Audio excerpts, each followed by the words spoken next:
Good morning, student. Myself Pradeep Sharma. Dear student, today I will start your new chapter Money and Credit of the Economics. इस chapter का eight a glance हमने आपको पहले ही बता दिया था। अभी जो हम इसका स्टेप बाय स्टेप एक्सप्लेनेशन करेंगे।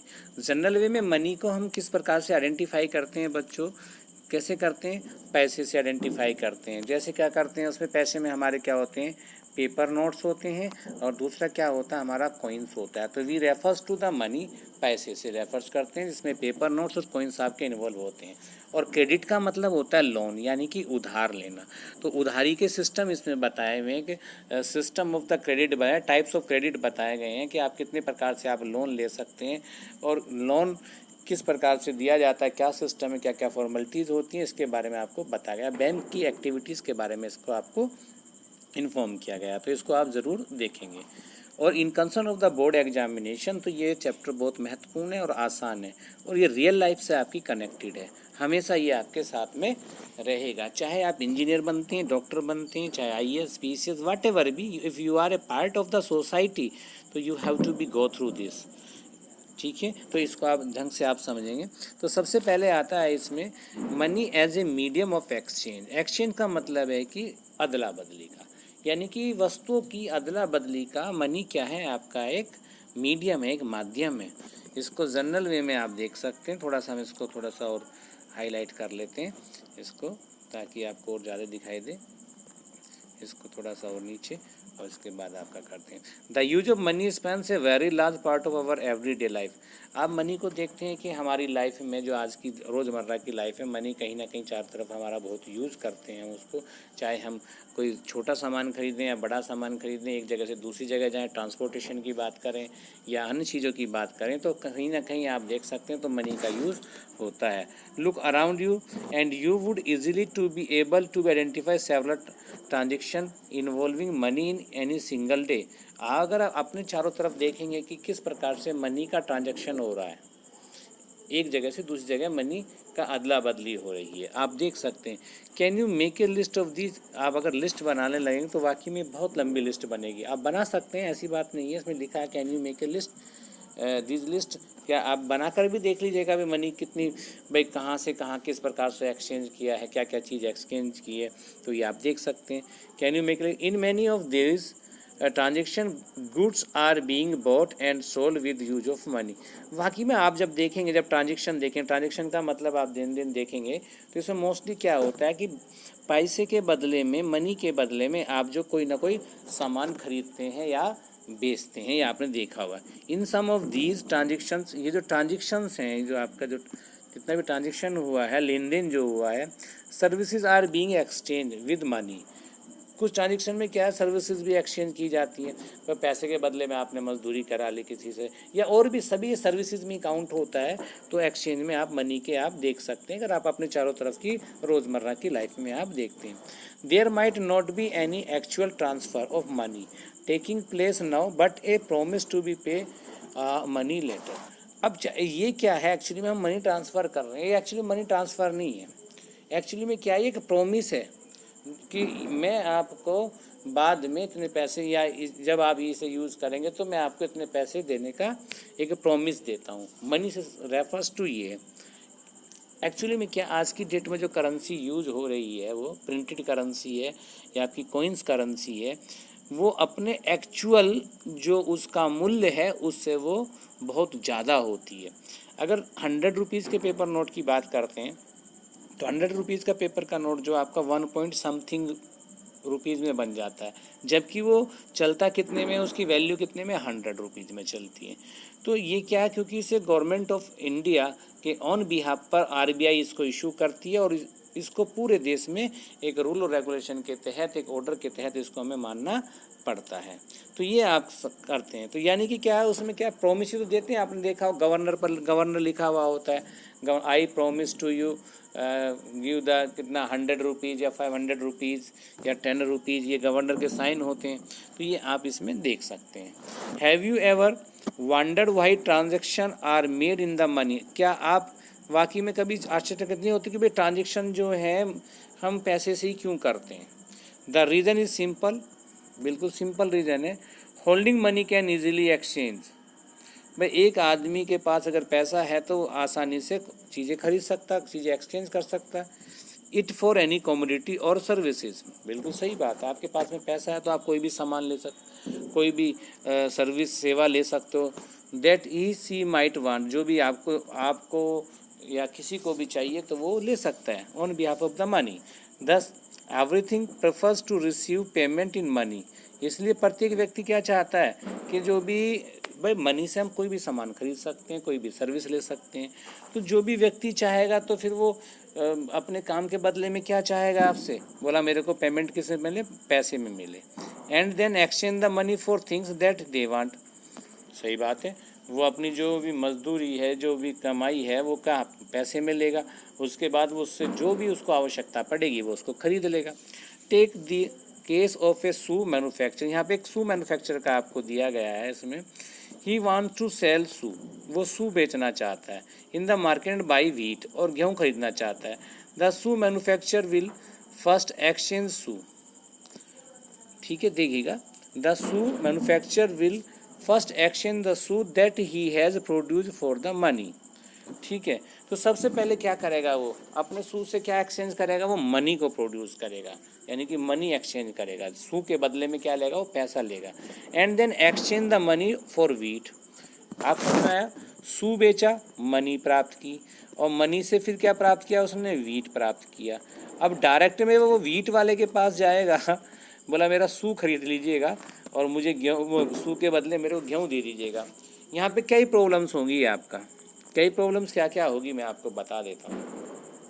एक तो शू की कीमत गेहूँ वाला कैसे आकेगा, और फिर गेहूँ की कीमत शू वाला कैसे आकेगा, फिर वो कैसे लेन देन होगा, तो यहाँ पे थोड़ी सी प्रॉब्लम क्रिएट हो जाएगी। हाँ, एक सिंपल वे, शू की कीमत अगर मनी में लगाई है, गेहूँ की भी कमी उसमें मनी में लगाया, दोनों आराम से एक्सचेंज हो सकते हैं।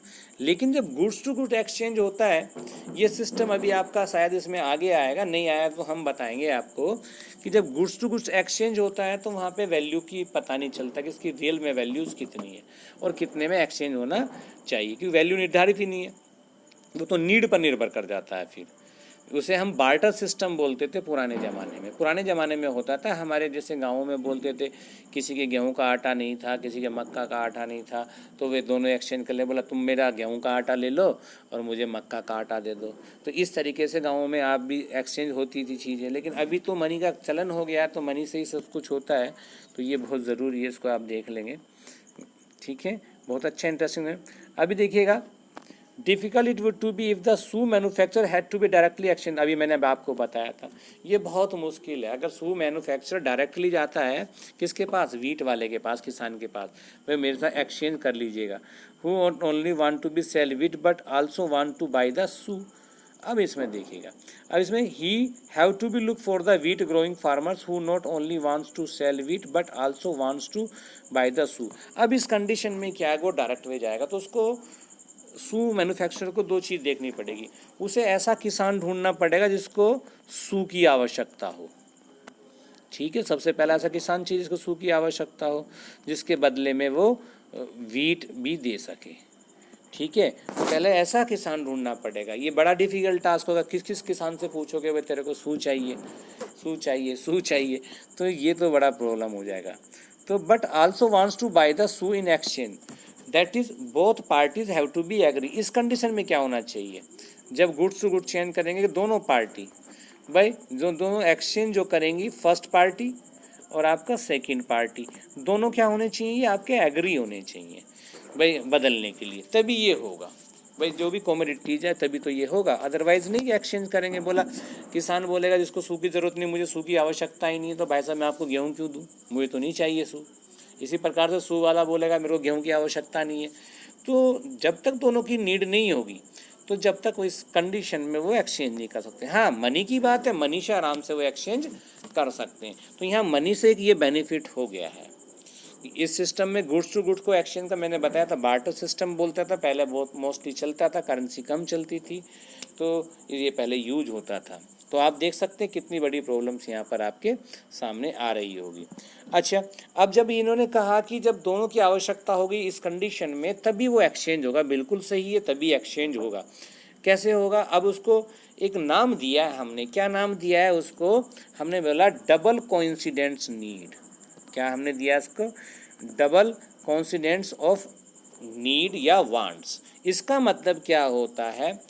अगर गुड्स टू गुड्स एक्सचेंज करना है तो एक शर्त हमारी पक्की है कि दोनों को आवश्यकता होनी चाहिए, तभी सामान आपस में वो एक्सचेंज कर सकते हैं। अगर दोनों की आवश्यकता नहीं है, नीड नहीं है, यानी कि वांट्स नहीं है, अगर नीड नहीं है तो एक्सचेंज नहीं होगा, एक्सचेंज नहीं होगा अगर नीड नहीं है।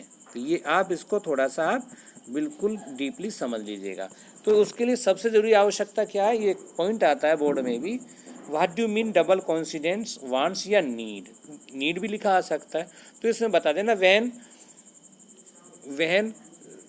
We exchange goods, when we exchange the goods then it is the necessary condition for both person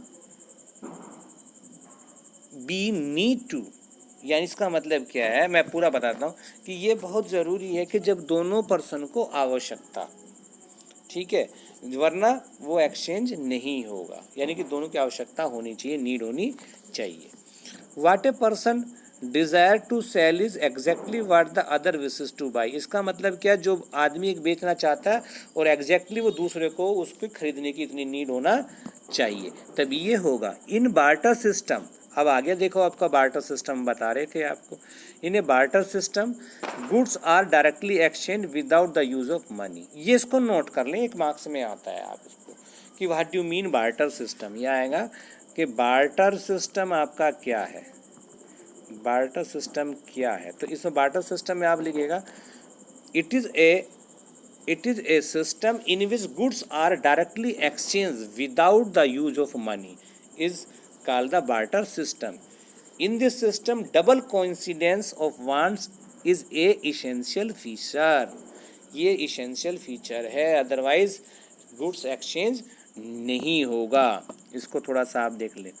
In contrast, in a economy where money is in use, अगर बात करते हैं जहाँ पर पैसा यूज होता है एक्सचेंज के लिए, money by providing the crucial intermediate step eliminate the needs of the double coincidence needs.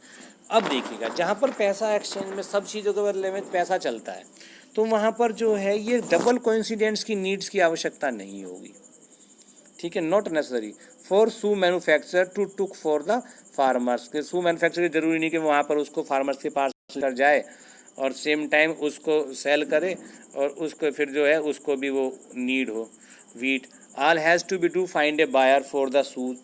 Once he has exchanged his shoes for money, he can purchase wheat. ये मैंने आपको बता दिया था कि आप जो है शू बेच के अगर पैसा मिलता है तो वो अपना वो कर सकता है, और वो भी उसको जो चाहिए किसान को वो भी खरीद सकता है। तो hence money is the medium of the exchange. तो मनी क्या है? मीडियम ऑफ द एक्सचेंज है। तो आज डियर स्टूडेंट, इस चैप्टर में हमने इतना पढ़ा है कि मनी की डेफिनेशन पढ़ी है हमने आपसे। अभी तक जो हमने एक थोड़ा सा रिवाइज कर देते हैं। मनी एंड क्रेडिट, क्रेडिट का हमने मीनिंग बताया आपको, लोन से मतलब है। फिर इसमें बताया हमने कि मनी की कंडीशंस बताई कि मनी कैसे मीडियम ऑफ एक्सचेंज है। पहले कैसे मीडियम ऑफ एक्सचेंज करते थे, हम गुड्स से गुड्स चेंज करते थे, जिसे हम बार्टर सिस्टम बोलते थे। उसके लिए एक नेसेसरी फीचर क्या हुआ करता था कि डबल कोइंसिडेंस नीड चाहिए, डबल कोइंसिडेंस नीड्स या वांट्स चाहिए। और जब मनी यूज होती है तो ये डबल कोइंसिडेंट नीड्स की जो है वो ख़त्म हो जाती है। इसमें एक एग्जांपल दिया आपका शू मैन्युफैक्चरर का, तो उसको आप गौर से पढ़ लेंगे, और कोई भी प्रॉब्लम्स हो तो आप ज़रूर मुझसे कांटेक्ट कर लेंगे। Thank you, have a nice day.